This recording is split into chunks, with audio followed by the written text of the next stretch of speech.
à tous, bonsoir Henri, bonsoir tout le monde. Bonsoir Charlène. Alors j'espère que tu vas bien, j'espère que tu as passé une belle journée. Moi ça va, super journée chargée, mais ça va. J'espère que la tienne aussi s'est bien passée. Oui, très bien passé. On a Ouais, du beau temps, donc on essaye d'en profiter au maximum. ça c'est vrai. Donc on se retrouve là, c'est notre interview numéro 5. Je pense qu'on va attendre que quelques personnes se connectent comme on fait souvent, histoire de laisser les gens arriver. Et c'est vrai que ce soir, on aborde quand même un gros sujet, hein. Important. C'est un sujet qui, je pense, va pouvoir intéresser tout le monde, vu qu'on traite de la question ce soir de l'enseignement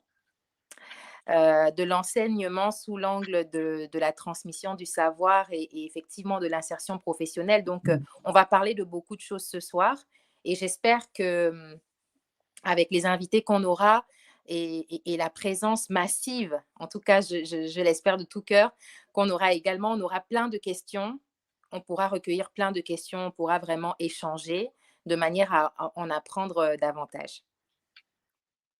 Ça marche. On attend que et les abonnés se connectent. Je pense Mm. que ça va venir. Mm.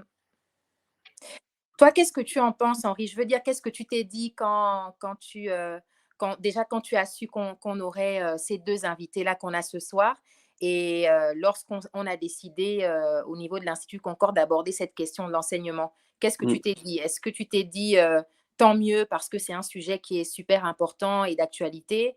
Ou est-ce que tu t'es dit l'enseignement, c'est peut-être un peu vieux jeu, il faudrait peut-être pas trop l'aborder maintenant? Voilà, Mm. j'aimerais un peu avoir ton sentiment.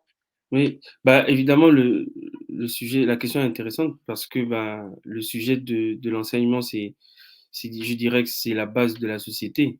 Mm, C'est quelque chose, je dirais, c'est même c'est le sujet le plus important pour moi, mm. sachant que qui dit enseignement dit jeunesse, dit éducation, dit civisme, dit beaucoup de choses.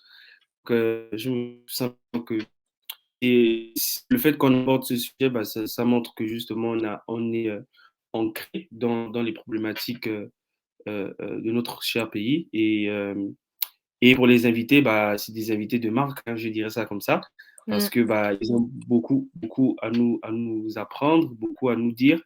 Et bah, je laisserai les, euh, les personnes connectées, les abonnés, à être attentifs et de suivre avec la plus grande attention tout ce que nous diront nos invités. Oui, tout à fait.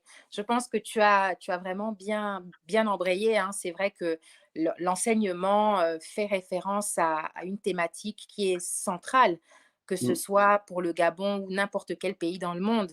Parce que, bien évidemment, lorsqu'on est jeune, on passe la plupart du temps à l'école. Et c'est vrai mm, que le savoir qu'on acquiert à l'école, progressivement dans les classes qu'on passe, et bien évidemment toute la formation qu'on peut avoir dans le supérieur construit finalement notre intégration sur le marché du travail ou même dans la vie en général. Donc, c'est exact. très important. Toutes les politiques qui sont prises aujourd'hui, c'est important de se poser la question dessus. C'est aussi important de savoir comment est-ce qu'on transmet le savoir aujourd'hui. Quand on voit toutes les techniques qui sont mises en place, Internet, les réseaux sociaux, les formations en ligne, enfin, il y a tellement de Tellement choses d'outils. qui... Mm, Exactement. exact. Donc, je pense qu'on va commencer, vu Mm, qu'on a quand même pas mal de personnes connectées, ça parce marche. on va pas faire le live tous les deux. Donc, on a notre première invitée, donc c'est Chef Keza, mais on va l'appeler Serge Minko. Alors, je ne sais pas, Serge, est-ce que tu préfères qu'on t'appelle Serge Minko ou est-ce que tu préfères qu'on t'appelle Chef Keza? Tu peux allumer ton micro? Il est allumé, vous m'entendez? Oui, Oui, on t'entend, oui. Voilà. Non, mais bon, il n'y a pas de souci. Moi, on peut m'appeler Monsieur Nico, on peut m'appeler Chef Teza. Mes élèves m'appellent même Monsieur Teza. Donc, il n'y a pas de souci. On peut m'appeler comme on veut. Et tout ça, c'est mes noms. Ok, La même super. Génial. Mais écoute, merci d'être là, merci d'être parmi nous. Alors, on a également Silver Boussamba qui est là aussi avec nous. Silver, si tu peux allumer ta caméra et mettre ton micro. Super. Donc là, pareil, bonsoir. Merci Bonsoir. d'être avec nous. Bonsoir à tous. Bonsoir. Bonsoir. Bonsoir Silver, merci beaucoup d'être parmi nous. Donc je vais représenter la structure rapidement et me représenter aussi quand même. Donc Charlène Ongota, je suis la fondatrice de l'Institut Concorde. Et l'Institut Concorde, qu'est-ce que c'est? L'Institut Concorde, c'est un groupe de réflexion qui s'est monté il y a quelques années sur le Gabon, donc l'année dernière notamment. Et l'idée, c'est vraiment d'être un acteur dans le débat public, parce qu'on se dit que c'est très important de se saisir justement des questions qui concernent notre pays. Et qui d'autre que nous, les Gabonais, les citoyens gabonais, pour nous intéresser justement à ces questions. Et je suis accompagnée, je ne suis pas toute seule. Donc, j'ai l'honneur aussi d'avoir avec moi Henri. Donc, Henri, je vais te laisser te présenter rapidement. Super, merci Charlène. Alors, bonsoir à tous. J'espère que vous allez bien, nos invités et les abonnés qui nous regardent. Alors, je vais me présenter rapidement. Je m'appelle Henri Mokambi. Je suis responsable communication de l'Institut Concorde. Super, Henri. Alors là, on a notre interview numéro 5 et on a voulu s'intéresser justement à la question de l'enseignement. Et pour ce faire, on s'est tourné vers vous parce qu'on estime que vous avez des choses à dire sur la question. Et donc, on va s'entretenir pendant 1 heure autour de la thématique de l'enseignement.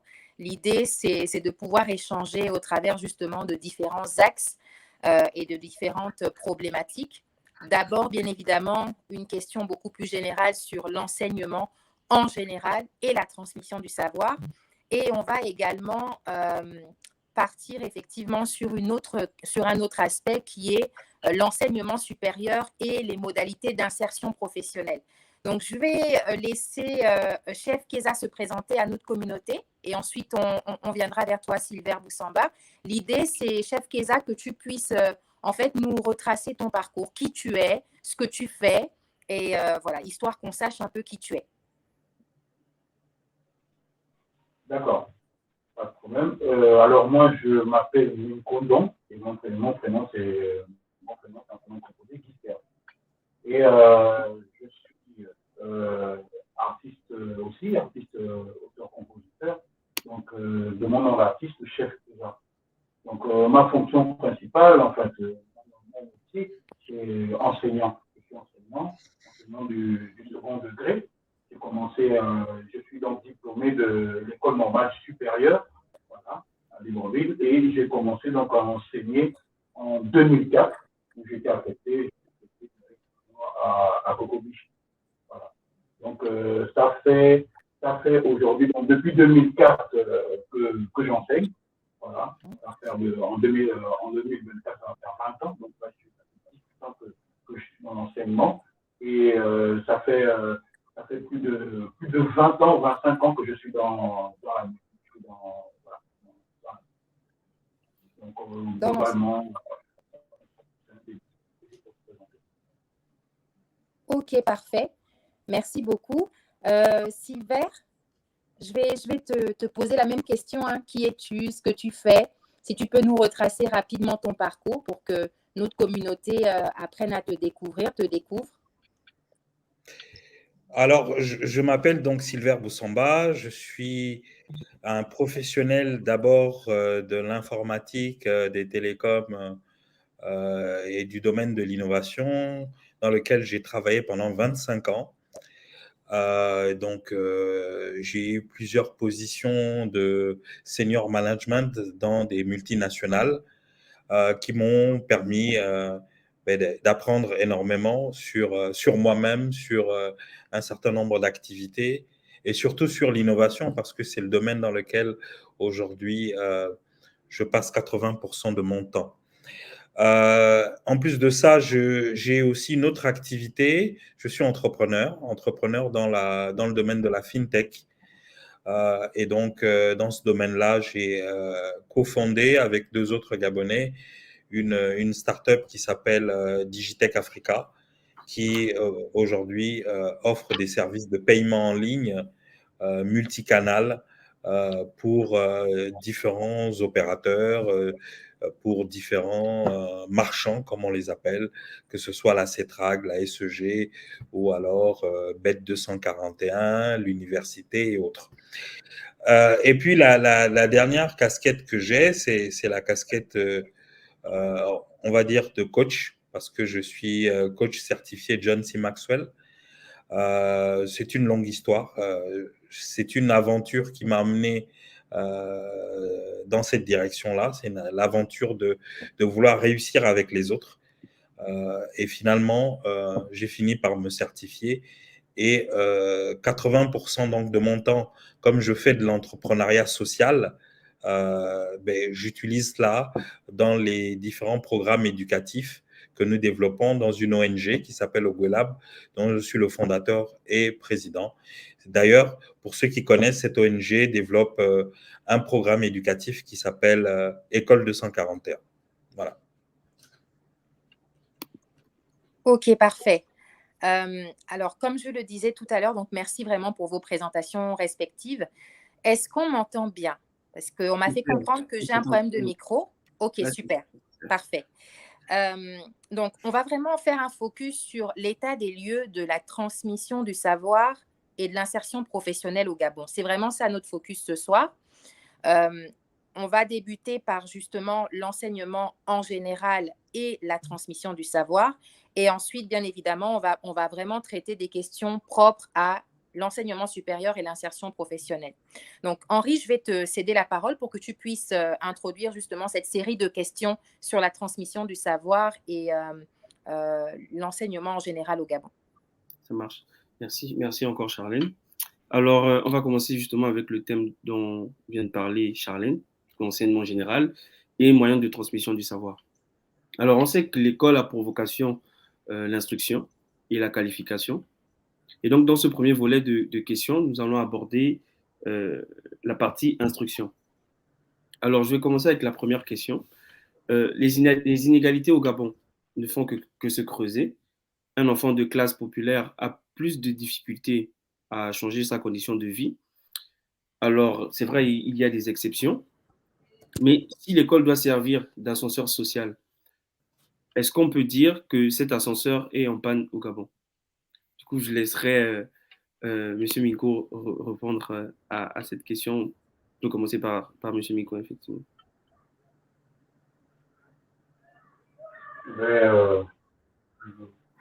Merci de me donner est-ce qu'on peut dire que la sécurité sociale est en train de travailler, étant donné que l'école est cette attention sociale-là? Alors, Serge, on t'entend vraiment loin. On t'entend très, très loin. On t'entend. Ouais. Ah, vous m'entendez bien? Oui, là, ça va. Ouais, là, on m'entend mieux. D'accord. Avec mon téléphone. Alors, donc, je reprends. Donc, est-ce que l'ascenseur social est en panne? Sachant que l'ascenseur social ici, c'est l'école. L'école qui doit emmener l'individu à changer sa situation sociale. Globalement, moi, à mon avis, je pense qu'effectivement, cet ascenseur social est en panne.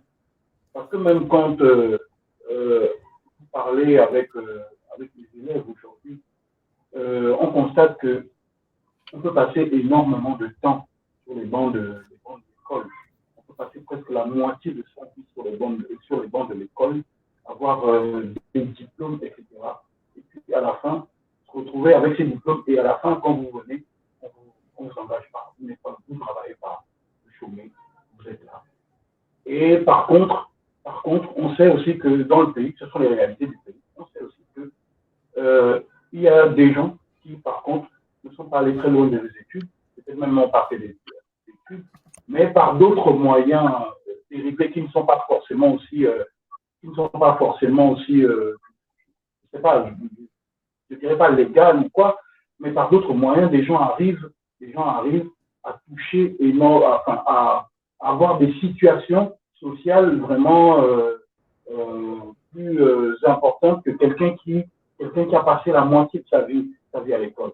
Donc, je veux dire, l'école n'est pas forcément le seul facteur pour autodidactes, sans être allés à l'école, etc., creuser dans le monde du commerce, etc., dans d'autres entrepreneuriats et tout, pour se faire leur place. Mais au Gabon, on constate quand même que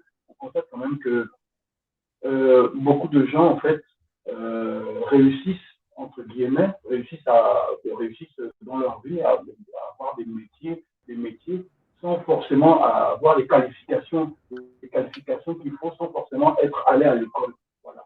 Donc, il y a un système, il y a comme un système je voulais dire, c'est-à-dire que les méritants, en fait, ne sont pas à leur place. Ceux qui ont fait des études, qui ont fait des longues études, qui ont galéré à faire des longues études, ne se retrouvent pas là où ils doivent se retrouver, ne travaillent pas, ils n'ont pas les métiers qu'ils doivent avoir. Et par contre, les gens qui ne sont pas compétents se retrouvent à avoir des fonctions qu'ils ne devraient pas occuper. Donc, ils se retrouvent à avoir un statut social qu'ils ne devraient pas forcément avoir. Alors, tout ça, c'est dans notre société. Et quand vous êtes dans le milieu de l'enseignement et qu'aujourd'hui, nos élèves, nos enfants observent ces phénomènes, beaucoup de nos enfants sont découragés. Et moi, j'ai parfois des conversations avec des élèves qui vous disent aujourd'hui, parce que vous encouragez les élèves à toujours faire l'école, etc. Mais les élèves aujourd'hui vous disent, oui, mais monsieur, on veut bien faire l'école, mais moi, je passe toute ma vie à l'école, mais celui qui, lui, ne fait pas l'école, mais demain, après-demain, il a un métier où il gagne plus que moi. Et moi, je suis là, je n'ai rien. Ouais. Donc, est-ce que l'ascenseur social est en panne au Gabon? Oui, l'ascenseur social est en panne. Moi, et de ce que j'observe, si l'ascenseur social est en panne, on a un problème. Super. Du coup, la même question aussi s'adresse à M. Boussamba, pour avoir un élément de réponse. Je veux dire que je pense qu'il nous manque un certain nombre de fondamentaux. Et c'est peut-être pour ça qu'on a du mal à avancer sur ce sujet et peut-être à trouver des solutions. Il faut quand même rappeler qu'à l'origine, l'école a été pensée par les économistes, donc par les capitalistes, parce qu'on était à la recherche d'ouvriers. Donc, depuis son origine, l'école est au service de l'économie, donc l'école est au service des entreprises, avec extension être au service de l'administration. Et lorsqu'on fait une décorrélation des deux, on se retrouve à mettre de la connaissance à l'intérieur des gens, mais cette connaissance n'est pas utile au développement de l'économie. Et on a pris cette habitude de penser que l'école, c'est exclusivement l'école traditionnelle que l'on connaît, du primaire, secondaire et universitaire. Mais en réalité, moi, je pense que l'école a plusieurs lieux importants où se déroule l'école, où se déroule l'apprentissage. Le premier lieu important, c'est d'abord la maison. Après, il y a cette école traditionnelle où on fait primaire, secondaire et puis le cycle supérieur. Il y a l'entreprise, les organisations seront une école, voilà. Et finalement, la dernière école, c'est la société. Je pourrais soutenir tout ça par une autre grande école qui est transversale, qui soutient toutes les autres écoles. C'est l'école de la spiritualité qui soutient tout ça. Parce qu'à la fin de la journée, nous sommes d'abord un esprit aussi. Et donc, on a décorrélé en fait l'école traditionnelle qui devait faire la transition et nous emmener vers l'école de l'entreprise.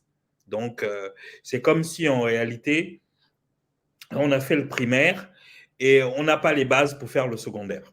Voilà. Donc, quelque part, on a raté un train.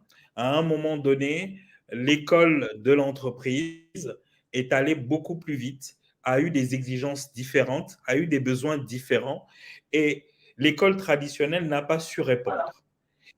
Et donc, on se retrouve donc dans un environnement où énormément de gens apprennent, vont à l'école, et in fine, ne trouvent pas leur place dans l'économie, ne trouvent pas leur place dans la société, parce qu'ils n'ont pas les compétences dont on a besoin pour développer l'économie.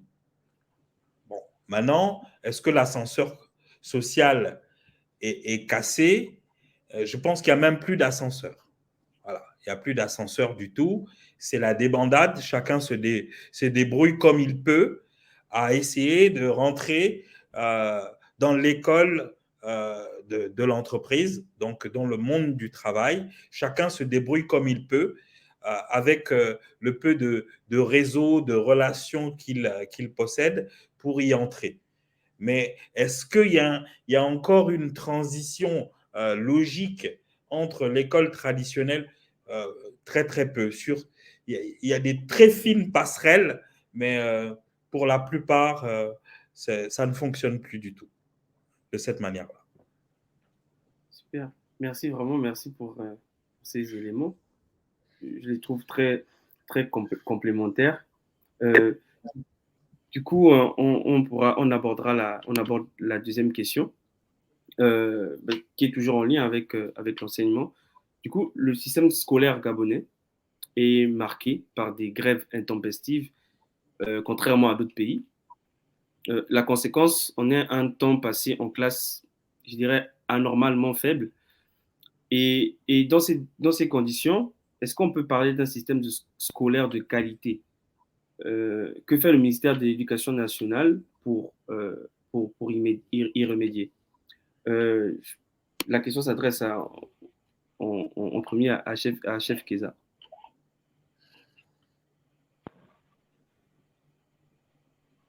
Oui, la question s'adresse à moi. J'ai eu un coupure. Donc, que fait l'éducation nationale pour remédier à cela? Alors, excusez-moi, mais vous m'entendez là? Oui, parce non, que je viens d'avoir mon baf qui s'est coupé. Non, ok, d'accord. Mais que fait l'éducation nationale? Que fait l'éducation nationale si ce n'est faire de la politique? Moi, je suis désolé. Je suis désolé. On fait de la politique puisqu'on essaie de résoudre. Là, on a un problème quand même. On a un problème quand même. Moi, je peux dire un problème technique. On a besoin de techniciens des techniciens sur le terrain pour résoudre ce problème. Mais en réalité, il faut à tous les secteurs, tout ce qu'on fait, c'est de la politique. C'est de la politique qu'on est en train de faire. Les grèves, ce sont les mêmes revendications au Gabon depuis des années. Ce sont les mêmes revendications au Gabon depuis des années. Aujourd'hui, les acquis qu'on avait même, les petites avancées qu'on avait même avant dans l'éducation, aujourd'hui, on est en train de les perdre. On est en train d'avancer, on est en train de perdre tout ça. En fait, plus on avance, plus ça devient encore plus compliqué. Alors que fait l'éducation nationale si essayer de maintenir un peu le bateau pour qu'il y ait un semblant de quelque chose qui existe. Le problème du système éducatif gabonais qui s'effondre, ce n'est pas d'aujourd'hui. Ça fait déjà depuis plusieurs années qu'on tire la sonnette d'alarme que le système éducatif est en train de s'effondrer. Il n'y a rien en réalité qui est entrepris si ce n'est des actions. Moi, j'appelle ça faire de la politique. Les syndicats, on rentre en grève, les têtes du syndicat vont discuter avec les responsables de l'éducation nationale, etc., et qui vont finir par s'arranger entre eux, et puis les syndicats viendront dire à la base, là-bas et tout, bon, écoutez, calmez-vous, ça va s'arranger, retournons en cours, tout va s'arranger. Mais rien, on est tous là présents, rien n'est fait. Des problèmes, par exemple, d'effectifs dans les établissements. C'est pas un problème qui date d'aujourd'hui. C'est des problèmes qui datent il y a plusieurs années. Alors, la solution pour les effectifs, c'est quoi? C'est de faire de plus en plus d'établissements. Mais quand on voit à quel rythme sont construits les établissements, depuis un certain temps, depuis 2009-2010, Il y a peut-être 2, 3 établissements qu'on a construits, alors qu'il y a un problème d'effectifs qui est de plus en plus marquant. Moi, quand j'apprenais au lycée Léon Bar, on était encore 30 dans une classe à l'époque. J'étais dans les années 90. Maintenant, aujourd'hui, moi, j'enseigne au lycée Léon Bar. Quand j'ai un effectif un peu modéré, c'est 55 élèves. Ce n'est pas un effectif pédagogique. Parce que moi, quand on m'a enseigné à l'école normale, on m'a enseigné ce qu'on appelle les nouvelles pédagogies. Et les nouvelles pédagogies, toutes ces pédagogies, toutes ces stratégies d'éducation qu'on doit mettre en place dans une classe ne correspondent pas avec l'effectif, ne peuvent même pas être normalement efficaces avec des classes en sureffectif comme ça. Donc, voilà des problèmes qu'on a depuis qui ne sont pas résolus. Et aujourd'hui, on ne fait que reparler de ces problèmes. Et après, les autres problèmes, c'est pareil.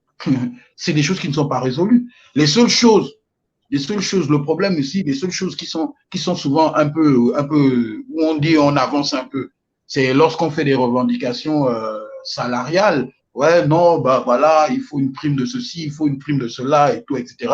On froisse le fer un peu avec les dirigeants et puis finalement ils finissent par dire bon, accordez-leur une prime de ceci, accordez-leur une prime de cela. Mais moi, comment je vois ça? Moi, je vois ces primes qu'on nous accorde, je les vois un peu comme de la corruption, un peu comme dire prenez cet argent et calmez-vous. Parce qu'en réalité, le véritable problème, c'est même pas d'abord le salaire de l'enseignant, mais le véritable problème, c'est les conditions de travail de l'enseignant, les conditions de travail aussi des apprenants. Mais voilà, lorsqu'on se retrouve dans des lycées où aujourd'hui, par exemple, il n'y a pas de manuel scolaire dans les lycées. Il n'y a pas de manuel scolaire dans les lycées. Avant, on donnait des manuels scolaires aux élèves pour que toute l'année, ils puissent suivre. Mais aujourd'hui, on demande aux élèves, achetez vos manuels scolaires. Et si les parents n'ont pas de moyens, ben, vous restez comme ça sans manuel scolaire. Vous restez comme ça. Voilà. Et puis, on constate aussi que plus on avance, les établissements deviennent des lieux de commerce, finalement. Allez, bon, comme il n'y a pas de manuel scolaire, un enseignant peut faire un fascicule et tout ça, etc. Et puis vendre ça pour lui aussi essayer de s'en sortir avec le salaire qu'on estime qui est insuffisant de l'enseignement.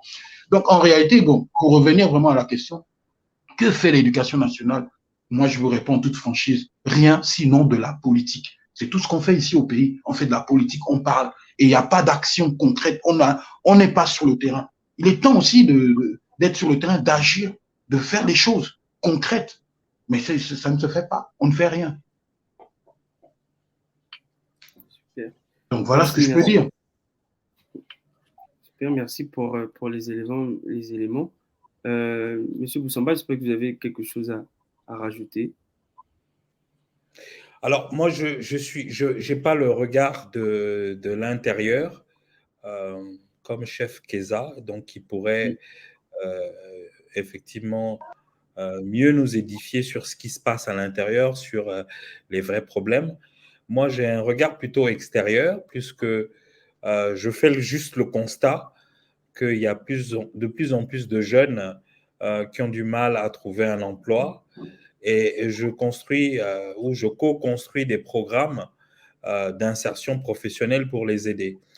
Et dans ces programmes d'insertion professionnelle, ben, on commence toujours par faire une évaluation en amont et on se rend bien compte que beaucoup arrivent avec énormément de lacunes qui sont pénalisantes pour certains.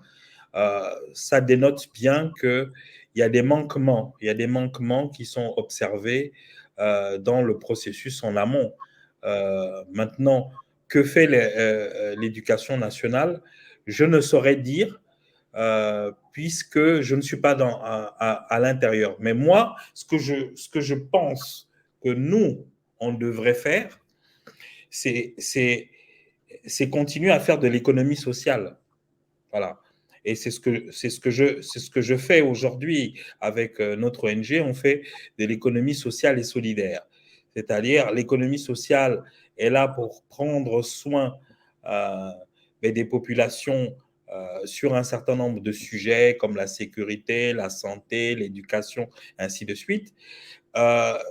il arrive qu'à certains moments, l'État a du mal à faire certaines choses, l'État a d'autres acteurs, plein d'acteurs et les partenaires sociaux qui savent se mettre en mouvement pour justement accompagner. Et aujourd'hui, moi, je m'inscris plutôt dans cela, de me mettre en mouvement pour accompagner, pour un tant soit peu aider. Et c'est plutôt la logique que j'ai choisi de développer pour un tant soit peu tirer un faible nombre, malheureusement, de gens, mais de les tirer vers le haut et d'essayer de construire un ascenseur. On parlait tout à l'heure d'un ascenseur social, et de construire un ascenseur social qui permettrait à certains de pouvoir monter dans le haut de la société, c'est-à-dire tout simplement à rentrer dans l'économie, rentrer dans le système d'échange de valeurs qui permet à chacun de se retrouver. Super, merci pour ces éléments. Charlène, je te laisse la suite. Oui, c'est très intéressant ce qui a été dit et je pense qu'on a vraiment, comme tu disais Henri, une vision complémentaire. Donc bien évidemment, l'entrepreneur social qui apporte une vision par rapport justement aussi à son domaine d'activité sur le constat qu'il fait des élèves qui sont complètement en déconnexion avec le marché du travail tout simplement, et puis bien évidemment aussi un professionnel de terrain, Chef Keza, qui observe de l'intérieur qu'il y a vraiment des manquements auxquels il faudrait répondre de toute urgence. Et ce besoin aussi d'avoir des acteurs sociaux qui prennent le relais, comme ça se passe dans d'autres pays, j'ai envie de dire. Parce qu'en fait, là, finalement, on ne sait pas qu'on n'apprend rien. Si, l'élément, il est important à être rappelé parce qu'on oublie trop souvent. Alors, on me dit que mon micro recommence. Je ne sais pas ce qui se passe avec mon micro ce soir, sincèrement. Je suis désolée. Est-ce que vous m'entendez bien? Oui, il grésille un peu. Ça grésille encore? Il grésille un peu. On t'entend. C'est juste que ça... Vas-y. Ok. Bon, je suis vraiment navrée. Je ne sais pas pourquoi ça fait ça.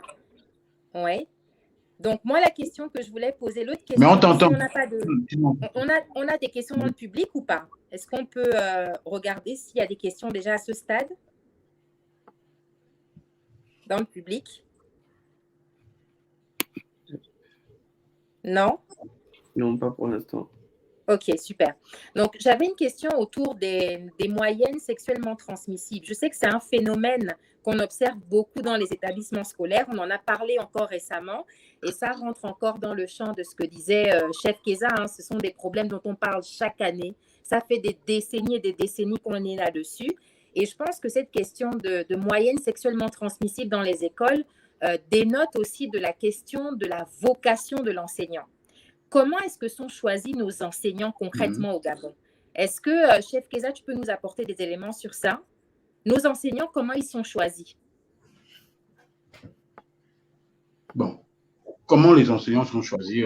Les enseignants, en général, lorsque vous avez un bac, si vous voulez vraiment faire l'enseignement, à partir du bac, vous pouvez faire un concours pour entrer à l'école normale supérieure et à partir de là, vous allez obtenir, bon, il y a des nouvelles appellations de ça, mais à mon époque, on appelle ça un CAPC. Peut-être en 2 ans, vous allez obtenir un CAPC, c'est-à-dire l'aptitude à enseigner au collège, ou en 4 ans, vous obtenez un CAPES, donc une aptitude à enseigner au lycée. Donc, c'est l'école normale supérieure qui produit les enseignants. Mais beaucoup plus loin, parce que vocation d'abord, c'est de savoir est-ce que la personne qui va à l'ENS a vraiment envie de faire de l'enseignement en réalité. Parce que moi, le constat est que beaucoup, comme l'a dit un peu ici Silver, c'est que beaucoup, on essaie, tellement il y a des problèmes pour se caser quelque part, on essaye tous de se caser dans un domaine en se disant que, bon, écoute, j'ai pas pu faire ça, j'ai pas pu aller là-bas. Ce que je voulais réellement faire, bon, bah, écoute, il me reste, je vais tenter de faire le concours de l'ENS. Donc, des fois, t'as même pas la vocation, t'as même pas envie forcément d'être dans le domaine. Et puis, tu vas quand même, tu fais le concours et puis après tu es enseignant. Donc, faut pas suivre. La plupart, l'idée première des enseignants en général, c'est qu'ils n'ont pas voulu en réalité finir enseignant. La plupart n'ont pas forcément voulu finir enseignant. Vous savez aussi que il y a un problème aussi financier sur d'objectifs financiers, c'est-à-dire que bon, tous, qu'est-ce qu'on rêve de faire, c'est de gagner beaucoup d'argent. C'est de gagner beaucoup d'argent. Quand tu es encore sur le banc de l'école ou tu es à l'université, ce que tu rêves de faire, c'est d'avoir un métier où tu peux gagner beaucoup d'argent. Et je peux vous dire que l'enseignement, être enseignant, c'est pas. Si tu as décidé de vouloir devenir riche, c'est pas forcément là où tu vas devenir, là où tu vas gagner beaucoup d'argent. Donc au départ, pour beaucoup de gens, c'est pas forcément ce qu'ils ont envie de faire. Donc on se retrouve souvent avec des enseignants qui sont là par dépit, parce que faute de débouchés, comme j'ai pas pu faire ça, j'aurais peut-être voulu être docteur en médecine, j'aurais peut-être voulu être ingénieur, je sais pas, parce que ça gagne un peu plus d'argent, mais j'ai pas pu avoir les moyens de faire ça. Bon, du coup, il faut faire un concours, et bon, je vais faire le concours de l'ENS, et ça marche, et puis tu es enseignant. Oui. Donc, ce genre-là, est-ce qu'ils ont réellement la vocation? Est-ce qu'ils ont réellement, parce que bon, c'est vrai aussi, il faut aussi taper là. Ces gens-là, est-ce qu'ils ont réellement la vocation? Est-ce qu'ils ont réellement envie de faire ça? C'est pas sûr. Et quand ils se retrouvent sur le terrain, bah, il y a très peu de déontologie derrière, il y a très peu d'éthique derrière, sachant qu'on se retrouve aussi dans une société où, franchement, à tous les niveaux, pas que dans l'éducation, il y a un problème de dépravation des mœurs. Parce qu'on peut dire les moyens sexuellement transmissibles, les enseignants sont avec leurs élèves. C'est un problème éthique, c'est un problème déontologique, ça peut même être un problème, je veux dire, judiciaire, et tout si l'élève en question est même mineur, tu vois. Mais laissez-moi vous dire que les enseignants ne sont pas les seuls à sortir avec ces élèves-là. Même les gens, des hauts cadres, des gens qui travaillent dans des ministères, peut-être même dans le ministère de l'Éducation nationale, ces gens-là, ils sortent avec ces enfants-là. Donc, il y a une dégradation, en fait, de la morale qui fait que, bon, le système éducatif n'est pas épargné. L'enseignant aussi, il vit dans une société où, ma foi, si tout le monde fait le désordre et que lui aussi c'est un désordonné, mais voilà à quoi on assiste. Et effectivement, moi je me dis aussi que quand tu n'as pas l'amour de ce que tu fais, quand tu ne le fais pas vraiment par vocation, parce que bon, enseigner, c'est pas forcément comme par exemple disait Silver, enseigner l'école, c'est pas forcément seulement à l'école, parce qu'on enseigne. Quand tu es un enseignant, quand tu as la vocation d'enseignant, bon, moi j'estime que j'ai quand même cette vocation parce que dans ma musique, j'enseigne. Je suis aussi traditionnaliste. Je suis initié à la tradition de mon pays. Dans cette obédience aussi, j'enseigne. Chez moi, j'enseigne. C'est là la vocation. Quand tu sais effectivement comment l'éducation c'est sensible, parce que comment tu peux changer la vie de quelqu'un, la vie d'un enfant en lui apportant une éducation et tout. Quand tu connais cette portée-là, quand tu connais cette sensibilité-là, bien évidemment, tu prends cette vocation, tu prends ton métier au sérieux. Mais ceux qui n'ont pas cette vocation, et beaucoup sont dans l'enseignement, parce que, justement, il faut avoir un travail, il faut s'en sortir socialement, il faut avoir un travail, il faut avoir une situation sociale, etc. Voilà. Et puis, bon, très souvent, quand tu es dans cet état d'esprit-là, bon, on peut t'amener à faire n'importe quoi. Comme par exemple, dans une administration où tu arrives, tu trouves les secrétaires qui n'ont même pas forcément envie d'être secrétaire, mais il faut gagner de l'argent parce que mon parent m'a mis là et tout. Bon, quand tu arrives, elle est en train de jouer à son Zuma et tout, elle te répond désagréablement parce qu'elle n'a pas le souci de son travail. Elle ne sait pas ce qu'elle est en train de faire. Elle est là parce qu'elle cherche juste une situation sociale et puis c'est tout. Mais dans l'enseignement, c'est pareil. Vous avez des enseignants qui sont là parce que, bon, écoute, il faut qu'on ait un métier et tout, mais qui ne sont pas conscients du fait du rôle même qu'ils jouent dans la vie d'un enfant. Ils ne sont même pas conscients de ça. Et ce genre de personnes, ben, c'est plus des fois ce genre de personnes qui vont s'adonner à ce genre de procédés. Il s'agit donc des moyens sexuellement transmissibles. Et voilà aussi. Et ce qui explique tout ça, c'est aussi le secteur. Bon, les enseignants vont te dire que bon, le fait aussi que il n'y a pas assez de moyens. Moi, je gagne pas assez d'argent. Vous savez, au début, par exemple, quand moi j'ai commencé à enseigner, quand vous commencez à enseigner, on vous envoie sur le terrain, vous n'avez même pas encore de salaire. À l'époque, moi, quand on m'envoyait à Coco Beach, j'ai passé un an, je n'avais même pas 100 francs qu'on me donnait.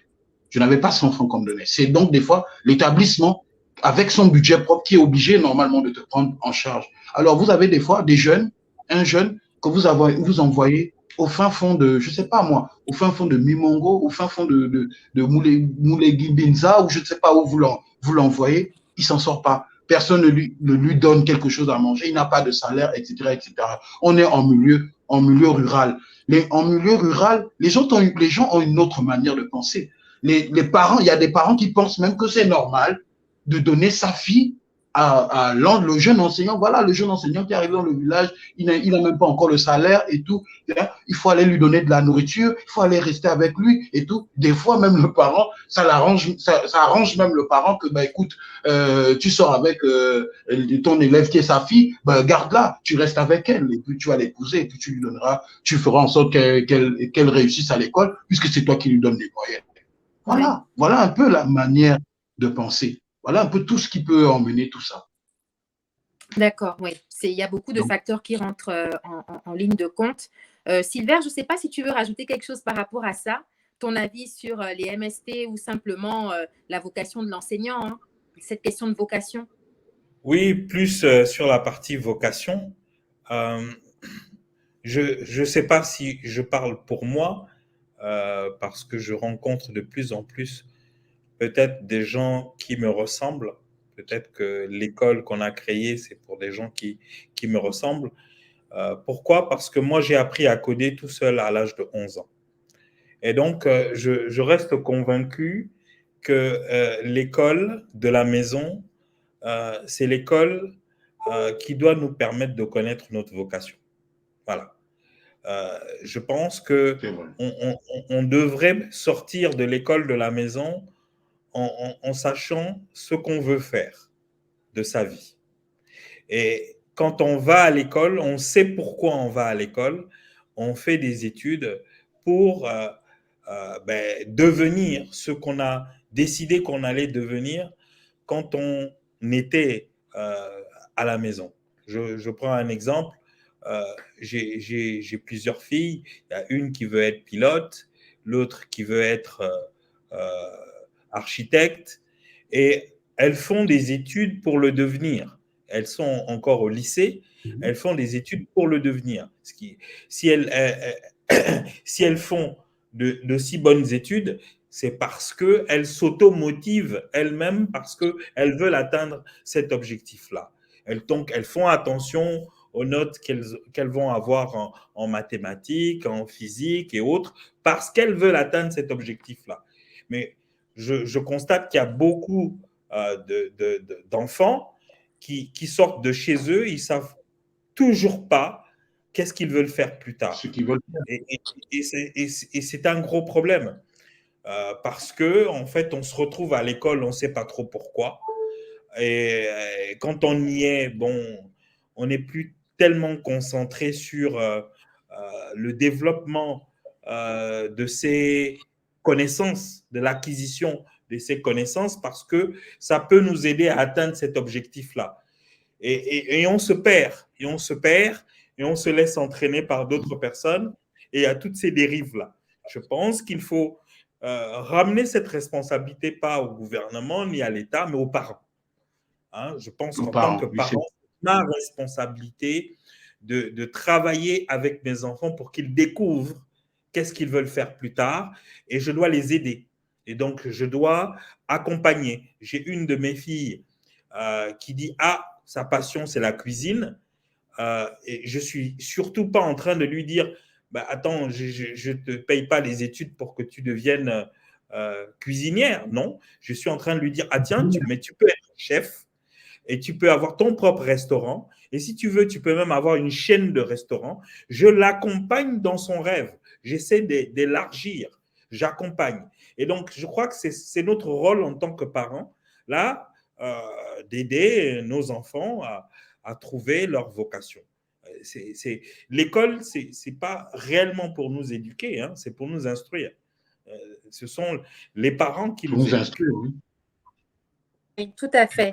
Oui. Je pense qu'il y a une question qui a été posée en ce Mais sens-là. j'aimerais, On a eu un début de réponse sur le fait de savoir comment justement remédier à cette absence de vocation dans le métier de l'enseignement. Et je crois que Silver, tu as donné quelques éléments de réponse.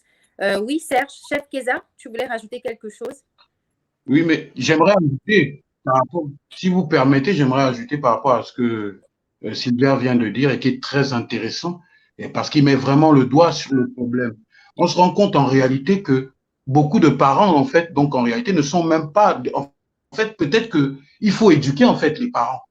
En fait, les parents eux-mêmes donc doivent s'éduquer. Voilà. Parce que je me dis, si c'est le parent, l'éducation du parent qui doit impulser la vocation, qui doit inculquer la vocation chez l'enfant.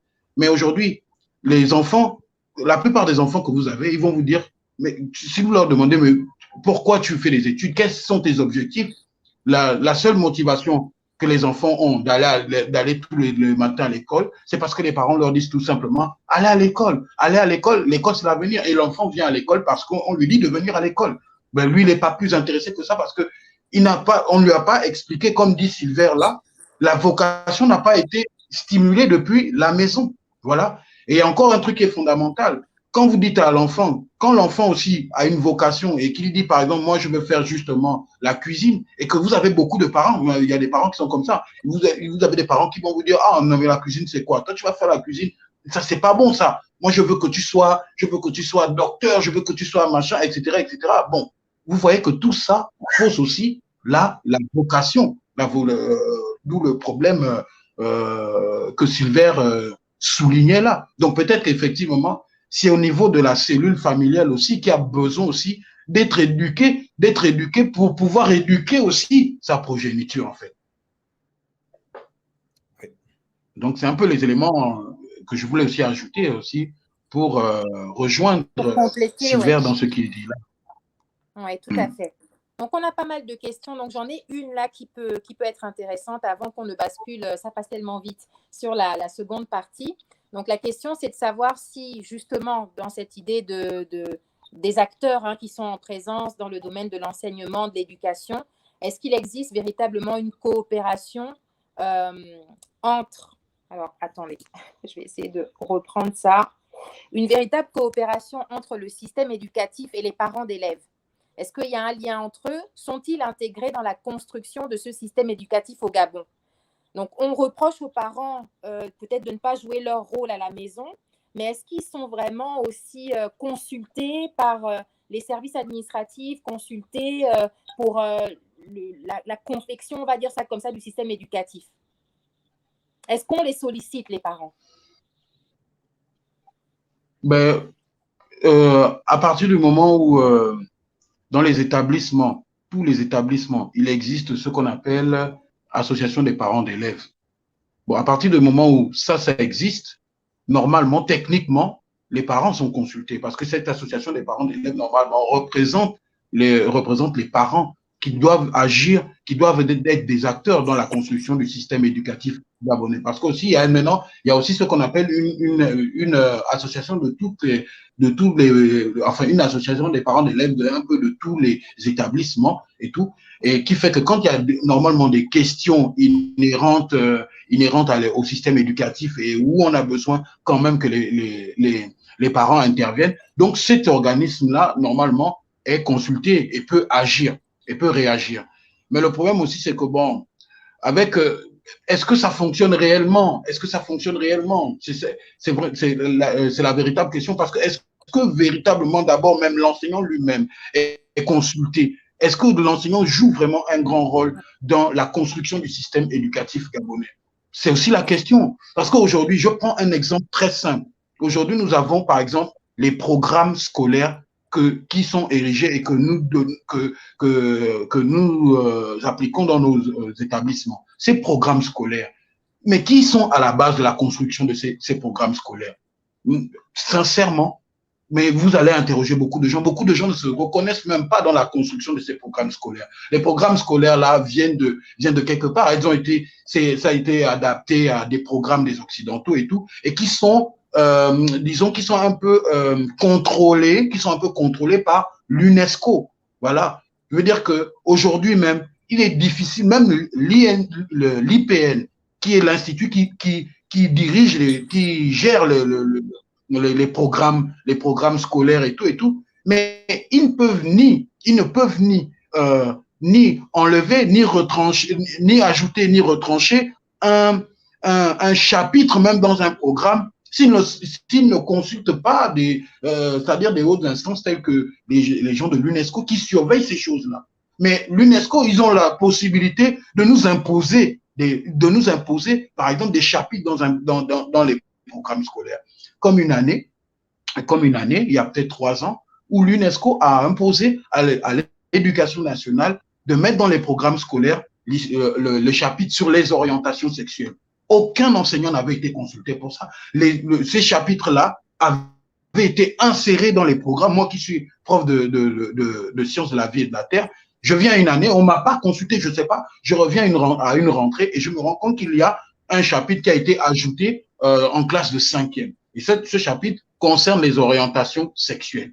Bon, ça a causé problème parce que quand on a essayé de voir un peu de quoi il s'agissait, parce qu'on a pris les curricula où ils ont développé un peu le chapitre pour dire de quoi on devait parler là-dedans. Bon, tous les enseignants ont dit, ah non, là, ce chapitre-là, c'est problématique. Ce chapitre-là est vraiment problématique.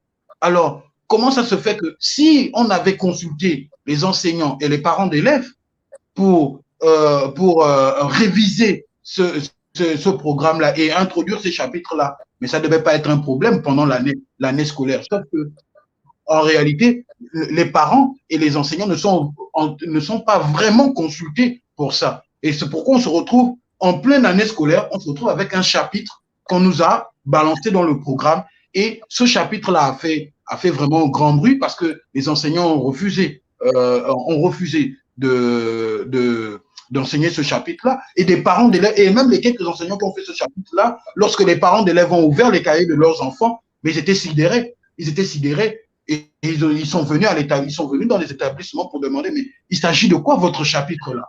De quoi s'agit-il? Vous voyez un peu? Donc, c'est pour montrer que, en réalité, tout est là, en fait, pour que les enseignants et les parents d'élèves jouent en fait un rôle dans le système éducatif gabonais, mais ce n'est là apparemment, entre guillemets, que de forme, parce qu'en réalité, ni les enseignants, ni les élèves, ni les parents ne sont véritablement consultés quand il y a par exemple réforme du système éducatif. Lorsque, je crois en 2009-2010, il y a eu une réforme du système éducatif qui a été faite. C'est un noyau d'enseignants qui ont été choisis et qui ont assisté à cette réforme-là. Si bien que quand ils ont amené les articles, ils ont voulu appliquer les articles de cette réforme-là sur le terrain, mais beaucoup se sont opposés parce qu'ils ne se reconnaissaient pas là-dedans. Donc, voilà un peu. Les organismes, ça existe. L'APE existe. L'APE, c'est bien présent, c'est là. Mais oui, les enseignants aussi sont là. Mais sont-ils réellement consultés pour l'édification du système éducatif gabonais? Je ne crois pas. Ok, bon. Très bien. Merci beaucoup pour les éléments de réponse. Henri, on va basculer sur la partie 2. J'espère qu'on aura le temps quand même d'aborder la question de l'enseignement supérieur qui est aussi très importante, et puis bien évidemment l'insertion professionnelle. Donc, je te laisse la parole, Henri. Ça marche. Alors, du coup, on va entamer la partie justement sur l'enseignement supérieur et l'insertion professionnelle. Au Gabon, il est coutume, je dirais, quand un élève obtient son bac, il rêve d'aller étudier à l'étranger. Comment expliquez-vous cela? La question s'adresse à monsieur Boussamba. je pense qu'on a tous été étudiants et on a tous rêvé de pouvoir apprendre à l'étranger parce qu'on a ce sentiment que l'éducation y est meilleure et que ceux qui viennent de ces environnements-là trouvaient plus facilement du travail. Mais je pense que c'est juste un mythe. C'est un mythe qu'il faut tuer parce que en réalité, ça crée beaucoup plus même de déconnexion par rapport à la réalité. Il y a un sujet qu'on n'a pas abordé, mais Chef Keva a touché un peu au sujet du contenu éducatif. Mais en réalité, derrière un contenu éducatif, il y a une idéologie. Derrière un contenu éducatif, il y a une philosophie. Et il faut se rappeler que la volonté première, en ce qui nous concerne, nous, Africains, dans l'époque coloniale et surtout au début du post-colonial, c'était d'avoir des fonctionnaires. Donc, parce qu'il fallait construire l'administration.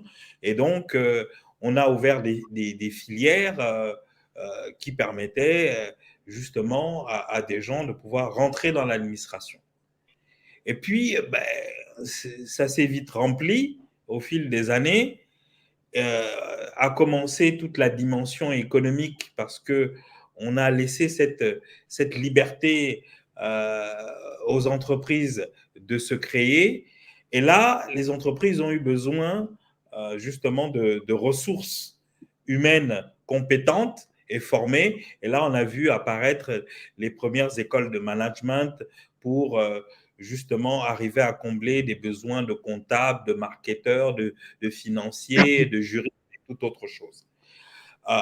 Mais clairement, derrière cette idéologie qui se cache derrière le contenu, il y a d'abord une volonté de déconnecter l'apprenant de la réalité même de l'économie.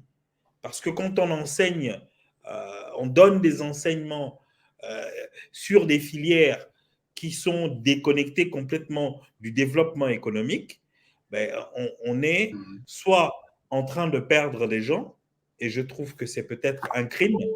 Pourquoi? Parce que si tu ne participes pas au jeu économique, tu ne trouves pas ton compte aussi.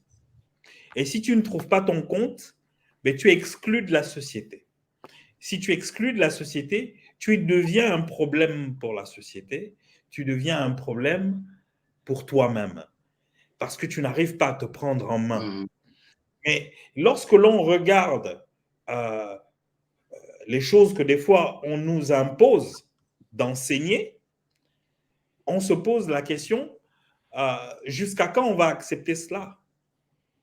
Jusqu'à quand on va accepter des programmes qui ne nous apportent pas ce dont nous avons besoin pour adresser des problématiques? Je vais être beaucoup plus clair.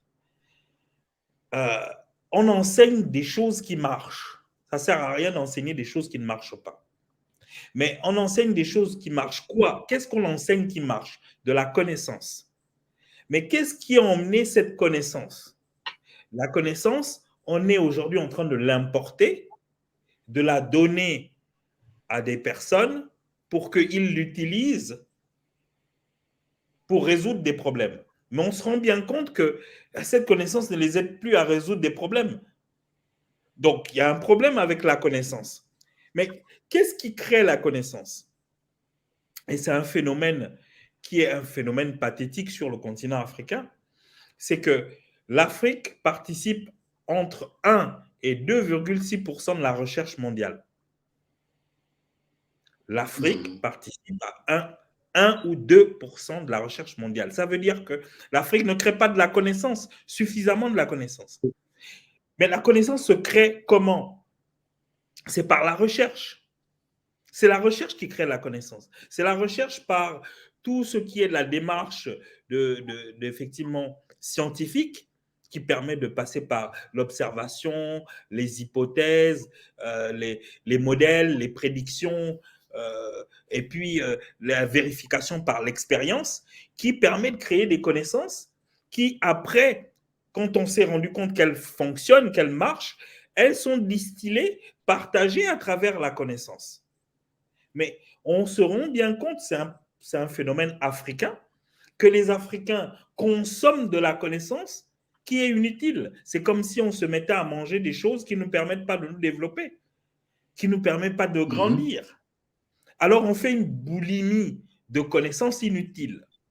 Et je pense que c'est là il faut remonter plus haut et se dire, est-ce qu'on a besoin de ça? Pourquoi la Chine ferait tout pour avoir 1 million d'ingénieurs chaque année? Parce qu'elle a besoin de construire les choses. Mais pourquoi nous, on n'aurait pas ce choix-là de décider du modèle éducatif, du contenu éducatif qui nous permettrait de nous développer? Je pense que le sujet est vraiment à ce niveau-là. Et tant qu'on est déconnecté de la recherche, ben, on est déconnecté de la connaissance. Et si on est déconnecté de la connaissance, ben, on est déconnecté de la résolution des problèmes. Et si on est déconnecté de la résolution des problèmes, on est déconnecté de l'économie. Parce que rentrer dans l'économie, pour moi, l'économie, c'est une interaction entre des hommes pour prendre soin les uns des autres de manière enrichissante. Et donc, les uns et les autres, on a des problématiques, on a des difficultés, on a des envies. Quand quelqu'un a un savoir-faire, une connaissance pour m'emmener du confort mental, pour arriver à me soulager d'un certain nombre de difficultés, ben, je lui donne quelque chose en retour qu'on appelle l'argent pour pouvoir lui aussi prendre soin de lui. Mais si je suis incapable de résoudre les problèmes de quiconque, qui va me donner quelque chose? Et je pense que ce problème est structurel. Il faut arriver à se départir de ça pour qu'on choisisse quel est le contenu que l'on va partager. Super. Ah, je vois, on a perdu Chef Kisa. Oui, il a dû se déconnecter, peut-être un problème de connexion. Ça marche. Bah, du coup, on va justement aborder la question suivante, justement qui s'adresse à vous, Monsieur Boussamba, justement sur s'agissant de l'école 241. Comment contribue-t-elle à l'insertion professionnelle de ces élèves? Est-ce que vous pouvez nous en dire un peu plus? Alors, l'école 241, pour ceux qui ne connaissent pas, c'est un programme éducatif développé par l'ONG Ogo Labs qui a pour objectif de former de manière intensive et accélérée des personnes éloignées de l'emploi, éloignées du numérique, à des métiers du numérique en forte tension. Ça veut dire que le marché est à la recherche de ces métiers-là et nous, on forme pour pouvoir justement faciliter l'insertion professionnelle. Ça veut dire tout simplement permettre aux gens de jouer le jeu, de rentrer dans le jeu des échanges économiques. Donc, notre programme dure environ 7 mois. Des fois, on peut tirer jusqu'à 8 ou 9 mois. L'objectif, parce que cette école est gratuite, on a voulu qu'elle soit gratuite. Pourquoi? Parce qu'on veut toucher des publics souvent oubliés, les personnes qui vivent dans des environnements ou des quartiers défavorisés, oubliés. On veut toucher ces personnes-là, qu'elles se disent, ben, tout ce dont j'ai besoin, c'est de trouver le moyen d'arriver à l'école. Le reste va m'être donné, les compétences, l'ordinateur, les connexions Internet et le réseau que je vais créer avec les autres apprenants et bien sûr les partenaires de l'école. Et pendant 7 à 9 mois, ben, on va lui donner des compétences techniques, des compétences managériales et des compétences en leadership qui vont lui permettre d'interagir avec des entreprises. En fait, l'interaction avec les entreprises ne se fait pas à la fin. L'interaction avec les entreprises se fait 3 mois après le début de l'école. Et 3 mois après le début de l'école, nous commençons à travailler avec des entreprises sur un certain nombre de sujets liés à des problématiques qu'ont les entreprises. Et les jeunes participent à cet exercice de résoudre les problèmes des entreprises. Les entreprises identifient les talents parce qu'ils se rendent compte au fur et à mesure qu'ils sont en train d'interagir avec des gens qui savent de quoi ils parlent et qui arrivent à résoudre leurs problèmes. Et in fine, ben, ils finissent par les recruter. Donc, c'est un peu le modèle un peu de manière ramassée que nous utilisons aujourd'hui pour arriver à faciliter l'insertion. L'objectif de l'école, c'est insérer. Je trouve inadmissible que l'on continue encore à former sans insérer. Je donne juste une idée. Voilà, je donne juste une idée qui pourrait changer l'insertion dans ce pays. Juste une idée. Quelqu'un peut la prendre et peut-être la remonter un peu plus haut. Si on disait à tous les établissements supérieurs qui forment on vous oblige d'avoir 30% d'insertion professionnelle. Si vous n'avez pas 30% d'insertion professionnelle au départ, ben, on vous retire la licence de pouvoir continuer à exercer ce que vous faites. Vous allez voir qu'ils vont changer les programmes, ils vont commencer à se dire « Ah tiens, QHSE, on n'arrive plus à insérer, alors on arrête QHSE, ben, on va démarrer peut-être des formations dans l'agriculture parce que là, on arrive à insérer. » Mais il faut qu'on en arrive là. Parce que je pense que prendre de l'argent des parents pour former des enfants dans le supérieur sur des formations qui ne sont pas utiles, je trouve que c'est un crime. Et c'est totalement inacceptable que l'on continue à laisser ces gens se remplir les poches sur la misère et la pauvreté des parents et des apprenants. On a une question dans le public qui demande comment sont sélectionnés les élèves pour intégrer l'école, en fait, pour intégrer l'école 241. Est-ce qu'il y a une sélection, une présélection? Comment ça se passe? Oui, il y a une présélection, c'est 5 phases. La première, ben, il faut s'inscrire. Généralement, nous sommes disponibles, enfin, l'information est disponible sur notre page Facebook, sur notre site Internet. On la diffuse largement. Avec nos partenaires, on la diffuse aussi par SMS. Donc, notre partenaire RTL nous accompagne dans la diffusion. Par exemple, pour Libreville, cette promo en cours, c'est 1400 personnes qui veulent rentrer dans l'école alors qu'il n'y a que 40 places. C'est pour vous dire. Après, ces 1400, comment on arrive à 40? Donc, ils se sont inscrits, 1400 se sont inscrits, et après, on fait une réunion d'information. Donc, ça permet de clarifier qu'est-ce que c'est que l'école 241.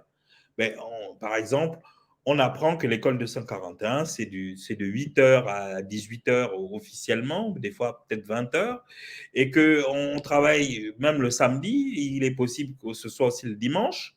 Alors, celui qui est salarié, qui se disait que l'école, c'est quelque chose pour l'aider à apprendre un peu plus, il comprend que ce n'est pas fait pour lui. Donc, on fait déjà un premier filtre. Quelqu'un qui se dit non, non, non, c'est trop intensif pour moi, je n'ai pas envie de faire ça, ben, il décide de ne pas s'inscrire aux tests en ligne. Après, on fait des tests en ligne. Les tests en ligne, c'est pour évaluer le niveau de motivation des apprenants. Parce que si tu fais les tests jusqu'au bout, ben, ça montre que tu es motivé. Ce n'est pas complexe en réalité. C'est juste qu'il faut les faire. C'est assez long. Après, on a des entretiens individuels où on évalue la motivation et on évalue aussi encore la motivation, mais par la technique. C'est-à-dire en regardant qu'est-ce que la personne a fait dans ses tests en ligne, qu'est-ce qu'il a compris, et ainsi de suite. Et après ça, on choisit un échantillon d'une cinquantaine de personnes qui vont faire ce qu'on appelle la prairie. La prairie, c'est un mois très intensif où on envoie des veilles, donc des travaux à faire genre à minuit, on doit rendre à 2h du matin, on l'envoie à 2h, on doit rendre à 4h, donc si tu aimes dormir, ben, tu es éliminé. Donc en réalité, c'est l'école de la motivation. On n'a pas de prérequis technique, le seul prérequis, c'est être suffisamment motivé. Et donc, on décourage tous ceux qui ne sont pas réellement motivés. Voilà. Et donc, on prend, peu importe que vous sachiez allumer un ordinateur ou pas, ce n'est pas ce qui est important. Le plus important, c'est d'être motivé. Et c'est d'être là, de faire ce qu'il y a à faire quand c'est demandé. Et finalement, on finit par avoir un pool de gens très motivés qui vont suivre le programme du début jusqu'à la fin. Parce qu'il va être très intensif et d'ailleurs, il faut avoir des gens très motivés. Et l'information est suffisamment relayée pour que tout le monde, en fait, toutes les personnes qui peuvent être potentiellement mises dans la boucle, puissent être informées. Est-ce que les informations autour de l'école 241 sont suffisamment vulgarisées? Moi, c'est vraiment la question que j'ai parce que je me dis, est-ce que tout le monde est au courant de cette école? Est-ce que vraiment les gens prennent conscience? Est-ce que l'information est suffisamment relayée ou pas finalement? Alors, on essaye de faire le maximum, hein. On fait 3 choses aujourd'hui. La première chose, c'est qu'on utilise notre page Facebook et donc on va sponsoriser toute la communication. Et donc, on va essayer de toucher à peu près entre 50 et 70 000 personnes vues, qui pourraient avoir vu sur Facebook. Après, on va, avec l'opérateur télécom, essayer de toucher pareil entre 50 et 60 000 par SMS. Et après, on va faire aussi un peu de RP. On va passer à la télé, on va mettre quelques articles dans la presse en ligne. Donc, on va essayer de faire ça. Et puis, c'est pour ça qu'on arrive à des chiffres comme 1400 personnes et qui veulent rentrer à l'école alors qu'on n'a que 40 places. Ok, super. Bon, je pense qu'on est en train d'arriver à la fin de l'interview, mais j'avais quand même une question, on va dire un peu grandeur nature que j'ai quand même envie de poser avant de finir. C'est, vous êtes nommé ministre demain, on vous appelle, vous êtes nommé ministre, que ce soit Chef Keza ou Monsieur Silvers Boussamba, et on vous dit quelles sont les 3 premières mesures, on vous demande comme ça, un journaliste vous demande quelles sont les 3 premières mesures que vous allez prendre pour pouvoir justement remettre le niveau de l'éducation nationale au Gabon, remettre cette éducation nationale à niveau, puisqu'on a parlé de beaucoup de choses. Mais vous, quelles sont les 3 mesures vraiment clés que vous prenez d'emblée pour remédier à la situation actuelle? Donc, je vais commencer par, allez, on va dire Chef Keza. Les 3 mesures, pas plus, hein, juste 3, les 3 principales mesures. Bon, moi, je pense que ayant développé là, parce que Silver a développé vraiment quelque chose qui est pertinent, moi, je pense que la base, c'est de s'attaquer quand même d'abord au programme, contextualiser quand même, pour contextualiser l'éducation aux objectifs, au développement du pays. Parce que c'est vrai que c'est quand même inconcevable de former des apprenants dans des domaines où on sait qu'on va pas les utiliser, dans des domaines où on sait qu'on n'en a pas besoin. Je pense que c'est la première chose à faire. Contextualiser les programmes de telle sorte que les apprenants qui vont donc à qui on va donner, enfin, qui seront les consommateurs de ce programme, si je peux dire, puissent être directement insérés dans le système économique, dans le développement économique du pays. Moi, je pense que ça, c'est la base. Mais après, maintenant, tout le reste, les trucs d'infrastructure, les infrastructures qui sont manquantes, ça me paraît aussi important aussi de relever aussi à ce niveau, c'est-à-dire construire des structures écoles universitaires et tout ça, etc., suffisamment bien équipées et tout, etc., pour pouvoir mettre en exerce ça. Donc moi, je me dis, toucher les programmes, les contextualiser à nos besoins, à notre contexte aussi, culturel aussi, parce que aussi, vraiment, les programmes aujourd'hui, c'est plus adapté à des systèmes occidentaux, etc., et des fois ne tiennent pas compte aussi de notre contexte ici, voilà. Donc il faut contextualiser ces programmes-là, mettre en place les infrastructures, construire les infrastructures pour que tout cela se passe bien. Et puis, voilà, assez de motivation pour les apprenants et les enseignants. La motivation des apprenants, c'est comme on dit, créer la vocation à l'école, à la maison, créer la vocation à la maison. Comme des élèves, ils arrivent, ils trouvent tout et ils ont vraiment envie, ils savent ce qu'ils veulent faire, ils savent où ils vont et puis ils sont motivés pour atteindre leurs objectifs. Et puis les enseignants, ben, c'est le salaire, c'est aussi l'environnement professionnel là où ils travaillent, les conditions de travail, voilà. C'est des choses qui me paraissent essentielles. D'accord. Monsieur le ministre Boussamba, si vous pouvez nous donner 3... Alors, je vais essayer d'en donner. Je vais aller jusqu'à 4. J'ai essayé de réduire, mais j'en ai trouvé 4. La première, c'est construire un centre de recherche d'études économiques afin de collecter de la donnée, de l'information sur les besoins en éducation de notre économie. Voilà. Donc, c'est toujours le même objectif, aligner les programmes avec le développement économique. Donc, un centre de recherche. Donc, voilà, quelque chose qui va exister, c'est un dispositif où les gens vont travailler en permanence pour nous donner toujours la direction, les orientations, où est-ce qu'on doit aller. Ça, c'est la première chose. La deuxième chose, j'impose un quota d'insertion professionnelle. Voilà. Si tu veux garder ta licence pour enseigner, allez, on va dire entre 30 et 50%. Ce qui fait que, soit alors tu t'alignes sur ce que dit le centre de recherche, tu t'alignes sur ce que veulent les entreprises pour garder ta licence, soit alors tu disparais. Parce qu'il n'y a pas de raison que ces centres, ces instituts, ces écoles supérieures existent pour fabriquer des chômeurs. Il n'y a pas de raison. Donc, j'impose un quota. Troisième chose, je change la pédagogie. Ou alors, je mets un élément de pédagogie différent à un moment donné. C'est-à-dire, dans notre école, nous, on utilise la pédagogie inversée. C'est-à-dire, l'apprenant est au centre de son apprentissage et c'est lui qui va vers la connaissance. Et tout ce dont on a besoin de lui, c'est de résoudre des problèmes pratiques. Donc, cette pédagogie est très fonctionnelle, elle est très pratique. Donc finalement, elle permet de créer des compétences, pas juste d'avoir de la connaissance.